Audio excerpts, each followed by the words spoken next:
নমস্কার দর্শকবৃন্দু, আপনারা দেখছেন আজকের পড়া। সঙ্গে রয়েছে আমি সৌমিন্দ্র পাল। ঘূর্ণিঝড় রেমালের ব্যাপক প্রভাব পড়েছে আসাম সহ পার্শ্ববর্তী মেঘালয়ের রাজ্যেও। আজ অর্থাৎ বৃহস্পতিবার 6 নং জাতীয় সড়কের জোয়াই পদপুর অংশের মেঘালয় লুমসুলুংয়ে জলের তোড়ে জাতীয় সড়ক ভেঙে তলিয়ে গেছে।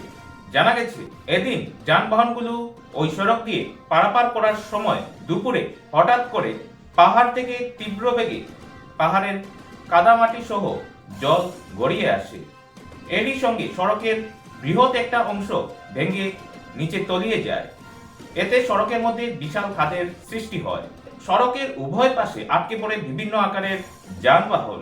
ইস্ট জয়ন্তিয়া হিলস প্রশাসন এ মর্মে এক নির্দেশিকা জারি করে জানিয়েছে যে কোনো ধরনের ছোট বড় যানবাহন ওই সড়ক দিয়ে চলাচল না করার জন্য। এদিকে লুমসুলুং এলাকার জনবহুল এলাকায় কৃত্রিম বন্যার সৃষ্টি হয়েছে এদিন। এতে বিপাকে পড়েছেন এলাকার বাসিন্দারা। শহরের অলিগলি পথে বন্যার জল ঢুকে পড়ায় অনেক কষ্টের মধ্যে দিন যাপন করছেন এলাকার মানুষ।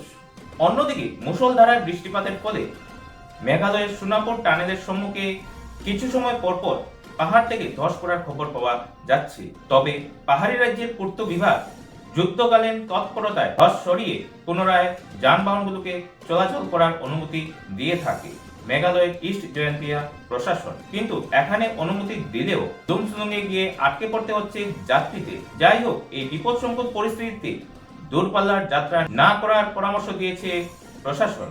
দেখুন ওই এলাকার কিছু দৃশ্য।